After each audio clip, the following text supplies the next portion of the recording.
ನಾ ಹೇಳ್ದಂಗೆ ಕೇಳ್ತೀಯ ನೀನು?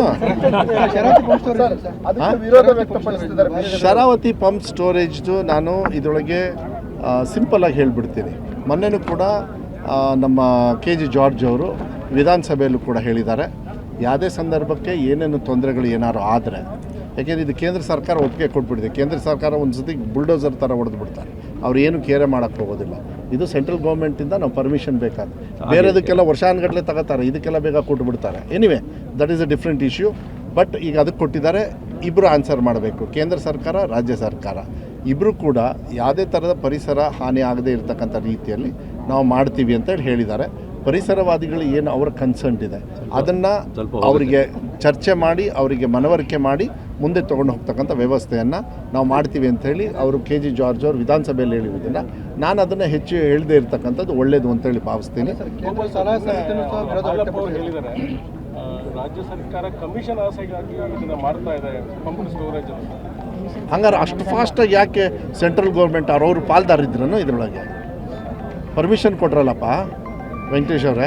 ಇದನ್ನು ಸೆಂಟ್ರಲ್ ಗೌರ್ಮೆಂಟ್ ಬೇರೆದಕ್ಕೆಲ್ಲ ಇದು ಮಾಡ್ತಾರೆ. ಅದಕ್ಕೆ ಯಾರೋ ಒಬ್ರು ಹೇಳ್ತಾರೆ, ಪಾಲ್ದಾರ್ ಹೇಳ್ತಾರೆ ಅಂದ್ರೆ ಅದು ಅದಕ್ಕೆ ನಾವೊಂದು ನಿಮಿಷ ಹೇಳ್ತೀನಿ. ಅದನ್ನೆಲ್ಲ ನೋಡಿ, ಹಂಗಾದ್ರೆ ಈಗ ಬಂದಂಥ ಕಾಮಗಾರಿನ ಯಡಿಯೂರಪ್ಪ ಮಕ್ಕಳು ಹಾಲಪ್ಪನವರು ಅದು ಅದಕ್ಕಾಗೆ ಮಾಡಿದ್ರು ಅವರು. ಯಡಿಯೂರಪ್ಪ ಅದಕ್ಕೆ ಪಾಪ ಅಂದ್ರೆ ನಾನು ಹೇಳೋದು ಈ ತರ ಯೋಜನೆಗಳು ತಂದೆ ದುಡ್ಡು ಮಾಡಕ್ ಮಾಡಿದಾರೆ ಅವರು. ನಾಚಿಕೆ ಆಗ್ಬೇಕ್ರಿ. ಅಲ್ಲ, ಇದು ಮುಂದಿನ ಜನರೇಷನ್ಗೆ ಇವತ್ತು ಉಪಯುಕ್ತ ಆಗಿರುವಂತ ಒಂದು ಇದು ಯೋಜನೆ ಇದು ಅಲ್ವಾ? ಡ್ಯಾಮ್ ಕಟ್ಟಂಗಿಲ್ಲ, ಇರೋ ನೀರನ್ನೇ ತಗೊಂಡು ಮೇಲೆ ಹಾಕ್ಬಿಟ್ಟು ಕರೆಂಟ್ ಉತ್ಪಾದನೆ ಮಾಡುವಂಥ ಕೆಲಸವನ್ನು ಮಾಡಿದಾಗ ಇವರು ಇವನು ಹೊಟ್ಟೆಗೆ ಏನು ತಿಂತಾನೆ ಇವರು? ಇವರು ಅದೇ ಮಾಡಿರ್ಬೇಕು. ಹಂಗಾರೆ ಸಿಗಂದೂರು ಸೇತುವೆಗೂ ಇವರು ಹಂಗಾರೆ ಪಾಲ್ದಾರ?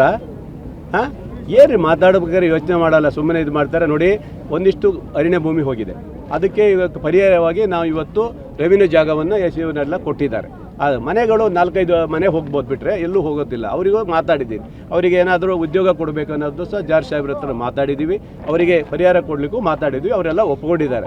ಸುಮ್ಮನೆ ನಾನು ಹೇಳೋದು ಒಂದು ಸರ್, ಆಯಿತು, ಈಗ ಪರಿಸರವಾದಿಗಳು ಈಗ ಎಲ್ಲ ಮಾಡಿದ್ದಾರೆ, ಅವರು ಹೋರಾಟ ಮಾಡ್ತಾರೆ, ಮಾಡೋದು ಬೇಡ ಅನ್ನೋದಲ್ಲ ಅವರಿಗೆ. ಹಾಗಾದರೆ ಇವತ್ತು ಶಿವಮೊಗ್ಗದಿಂದ ಸಾಗರಕ್ಕೆ ಹೈವೇ ಬರ್ತಿದ್ದಲ್ಲ, ಎಷ್ಟು ಎಕರೆ ಹೋಗುತ್ತೆ? ಎಷ್ಟು ಎಕರೆ ಫಾರೆಸ್ಟ್ ಹೋಗುತ್ತೆ? ಅವಾಗ ಏನು ಕತ್ತೆ ಕಾಯ್ತಿದ್ರು ಇವರು? ಈಗ ಹಂಗಾರೆ ಹೈವೇ ರಸ್ತೆ ಆದ್ಬಿಟ್ರೆ ಹಂಗಾರೆ ರಾಘವೇಂದ್ರ ಚೀಲ ಹೋಗುತ್ತಾ? ದುಡ್ಡಿನ ಚೀಲ ಅನ್ಬೋದಲ್ಲ ನಾವು? ಇವರೆಲ್ಲ ಅದೇ ಮಾಡಿರಬೇಕು ಬಹುಶಃ. ದುಡ್ಡಿನ ಚೀಲಕ್ಕೋಸ್ಕರ ಅಭಿವೃದ್ಧಿ ಮಾಡೋಕೆ ಹೋಗಿದ್ದಾರೆ ಅಂತ ಕಾಣ್ತೈತಿ. ಅದಲ್ಲ, ಒಂದು ಯೋಜನೆ ಇಡೀ ರಾಜ್ಯದ ಜನರು ಸೇರಬೇಕಾಗಿತ್ತು ಅಂತ ಒಂದು ಯೋಜನೆ ಮಾಡಿದ್ದಾರೆ. ಇವರೇ ಇಂಜಿನಿಯರು, ಇವರೇ ಎಲ್ಲದೂ ಮಾತಾಡ್ತಾರೆ ಬದಣ್ಣ. ಅಂದರೆ ಇದು ಹಂಗಾಗಲ್ಲಂತೆ, ಇದು ಹಿಂಗಾಗಲ್ಲಂತೆ, ಇದರಿಂದ ಉಪಯೋಗ ಆಗಲ್ಲಂತೆ. ಏನು ಇವ್ರು ಇಂಜಿನಿಯರ ಇವರು? ಈಗ ಸಿಗಂದೂರು ಸೇತುವೆ ಕಟ್ಟ್ಯಾರ, ಇವರ ಇಂಜಿನಿಯರ? ಆ ಸೇತುವೆ ಕಟ್ಟೋನಿಗೆ ಗೊತ್ತಿರ್ತದೆ ಏನು ಅಂತೇಳಿ.